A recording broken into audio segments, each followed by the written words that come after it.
The road was almost empty, just one narrow line cutting through the darkness outside Limpopo province. The car moved forward under weak headlights, and inside it felt even colder than the night air. Amara Ndlovu sat in the passenger seat, staring out the window, pretending not to notice how tight her chest felt. She was 21 years old, but next to her father, Bongani Ndlovu, she still felt like a small, unwanted child. They hadn't talked much since the journey began. Bongani's hands gripped the steering wheel, his jaw tight, his eyes fixed on the road. He didn't ask Amara how she was. He didn't ask about her studies, her dreams, or her life. Since her mother died years ago, silence had become normal between them. And when Bongani did speak these days, his words were sharp, full of blame and anger, as if Amara herself was a painful reminder of everything he had lost.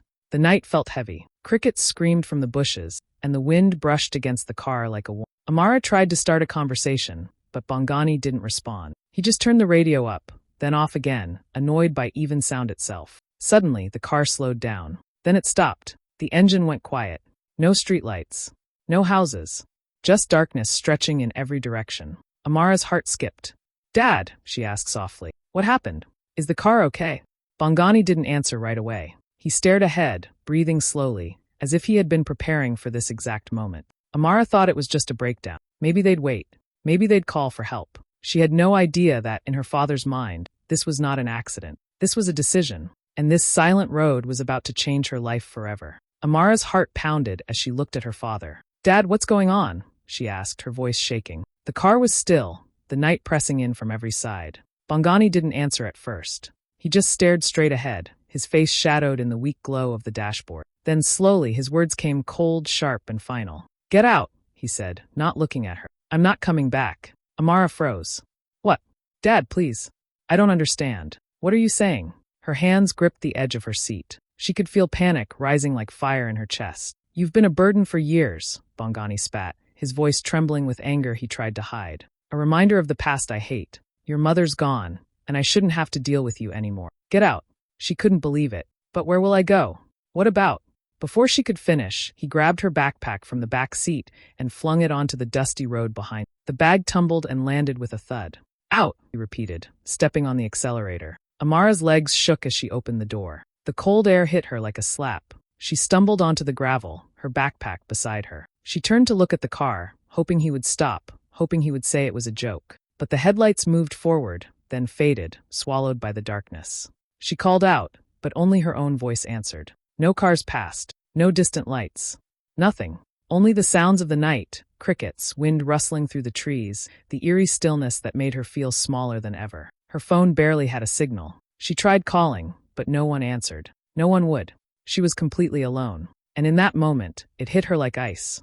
Her own father, the man who was supposed to protect her, had chosen this night, this empty road, to leave her. He had sentenced her to die, and there was no one to save her but herself. Her chest tightened, fear gnawing at every thought. But underneath the terror, a strange clarity began to form. She had been left to face the night alone, and now she had to survive. It was terrifying. It was cruel. But it was real. And this was the moment everything changed. Amara's legs ached as she stumbled along the dark road, the gravel crunching under her shoes. Every shadow seemed alive, every rustle of leaves a threat. The night felt endless, stretching on like a black ocean with no shore in sight. She wrapped her arms around herself, shivering, trying to keep her mind from racing too far into panic. But it was impossible. Her thoughts drifted to her childhood, to moments she had tried so hard to forget. The times her father ignored her cries, pretending she wasn't even there. The sharp words when she mentioned her mother, as if blaming her for a loss she didn't cause could somehow erase his own guilt. She remembered feeling invisible in her own home,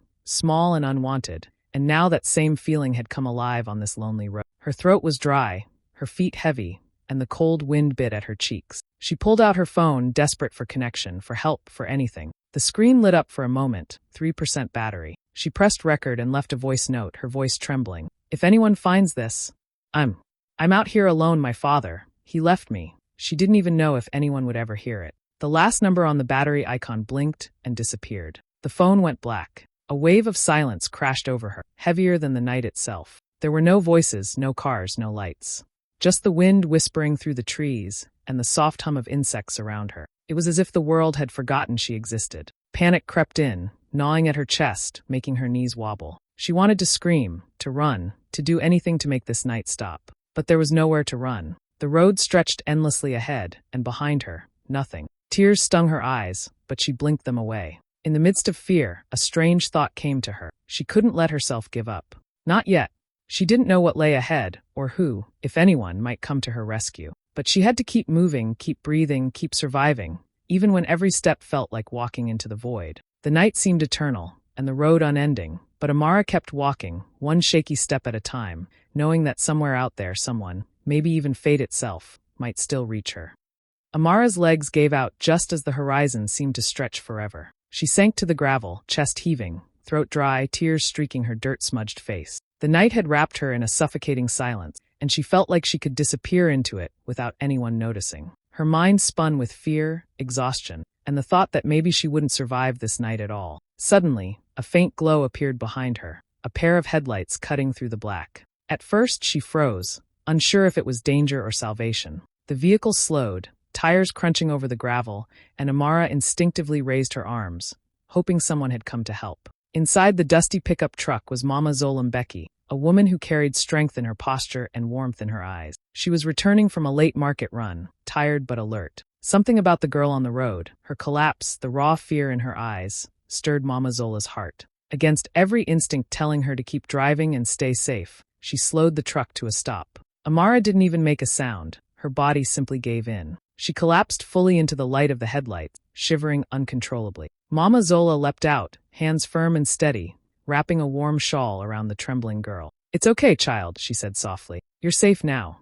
Come, we'll get you help." Without another word, Mama Zola lifted Amara into the truck and drove carefully along the winding road to Giamalipo village. The village was small, the streets quiet at this hour, but Mama Zola knew exactly where to go. A tiny rural clinic that stayed open for emergencies. Inside, Amara was given water, blankets, and medical attention. Her trembling eased as the warmth of human kindness surrounded her. For the first time in years, Amara felt something she hadn't felt in a long time: safety, compassion, and care without judgment. Mama Zola didn't ask questions about her past. She didn't lecture or scold. She simply offered help, a warm hand in the darkness, and unknowingly, she had saved Amara's life that night. As Amara drifted into a shaky, exhausted sleep on the clinic bed, she realized something profound. Sometimes, strangers could become lifelines, and hope could arrive when you least expected it. That night, under the soft hum of the clinic lights, Amara began to believe that maybe she could survive after all. Amara woke up to the gentle hum of the small clinic in Giamalipo village. Her body ached, her throat was raw, and her stomach twisted from hunger and dehydration. For the first time in hours, she felt the warmth of blankets and the soft touch of a nurse's hand. Mama Zola had stayed nearby, quietly watching, making sure she was okay. After some water and food, the nurse helped her sit up. Her hands shook as she finally began to speak. It was my father," she whispered, her voice barely audible. He left me on the road at night. He didn't care if I lived or died." Mama Zola listened quietly, her eyes steady and kind. When Amara finished, tears rolling down her face, Mama Zola nodded and said softly, "Thank you for telling me the truth, child. You're safe now. We'll make sure you're taken care of." Soon the police were informed. They asked questions, took notes, and promised to search for Bongani. But as the hours passed, it became clear. He was nowhere to be found. He had disappeared, leaving no trace, no sign he had cared at all. Mama Zola gently put a hand on Amara's shoulder. "You don't have to go back. Not tonight.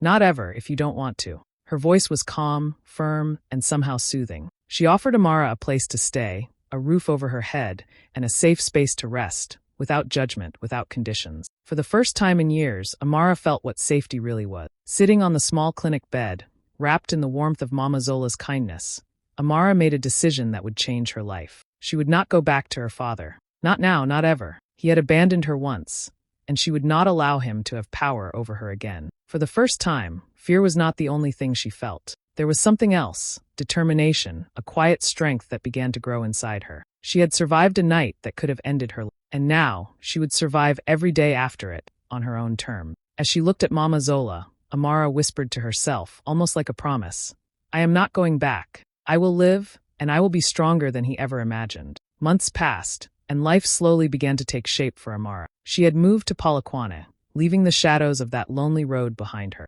Each day was a struggle, but also a small victory. She worked odd jobs, selling at markets, helping with deliveries, cleaning offices, anything to earn a little money and keep herself afloat. At night, she returned to her tiny rented room and studied, determined to finish the courses she had once dreamed of completing. It was during these long nights that Amara discovered something unexpected. She was good at organizing, planning, and solving problems. Tasks that seemed chaotic to others came naturally to her. She learned how to schedule shipments, manage resources, and coordinate small teams at the delivery company, where she eventually got a part-time job. Every success, no matter how small, filled her with a quiet pride she hadn't felt in years. Mama Zola remained a constant in her life, a steady presence she could rely on. She was no longer just the woman who had stopped on a lonely road. She had become Amara's chosen family, offering guidance, support, and encouragement without ever asking for anything in return. For the first time, Amara felt the kind of love that didn't come with conditions or fear. One afternoon, Amara sat quietly with her thoughts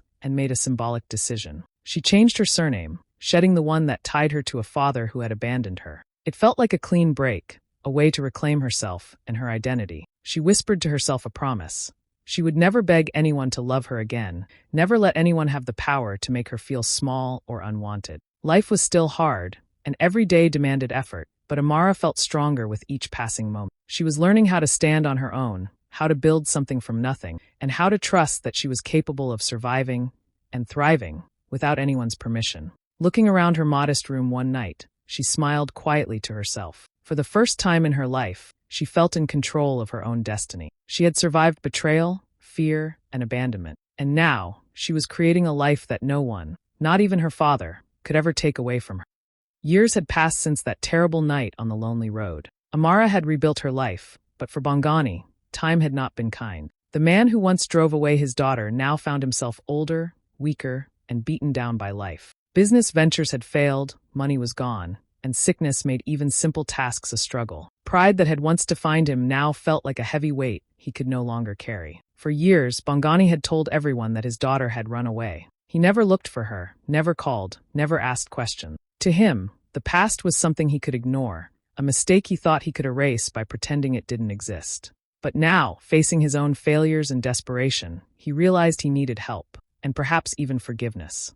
Through distant relatives, word began to reach him of something he had never expected. Amara was alive. And not just alive, she was thriving. She had built a life from nothing, a life of independence, respect, and success. Panic replaced the arrogance he had carried for years. His chest tightened, his hands shook, and a cold dread settled over him as he imagined her, confident, strong, unbroken, while he had spent years thinking he had erased her existence. Memories of that night, the lonely road, the fear in her eyes, the finality of his choice, came back to him with painful clarity. He remembered the shock, the silence, and the girl he had left behind. And now she was not a frightened child anymore. She was a woman who had survived, grown, and succeeded despite him. Bongani's mind raced. How could he face her? Could she forgive him? Would she even remember him? The fear of the unknown gnawed at him, the kind of fear he had never felt when he held power over her. For the first time, he understood that leaving her behind had created something unstoppable, something beyond his reach. He sat alone in his small, dim room, staring at a faded photograph of Amara as a child. Regret and panic twisted inside him, replacing every ounce of the pride he had carried. The girl he had abandoned was alive, and she was proof that the life he tried to erase could not be erased. Bongani knew one thing clearly. If he wanted anything, help, forgiveness, redemption, he would have to face the woman he left on that silent road. And for the first time, he wasn't sure he was ready. Bongani had spent weeks tracking her down, following leads, asking questions, and hoping he could find her. His heart pounded as he stepped into the sleek conference hall in Johannesburg, a place buzzing with professionals and chatter. He scanned the crowd, and then he saw her, Amara. She was standing at the front, presenting a project to a room full of people. Confident, composed, powerful. The same girl he had abandoned on that dark road years ago had grown into a woman who commanded respect and attention without effort. He froze for a moment, stunned. She didn't look fragile or scared. She didn't look like the terrified, abandoned child he had left behind. She looked unstoppable. Panic gnawed at him. He had expected anger, maybe tears,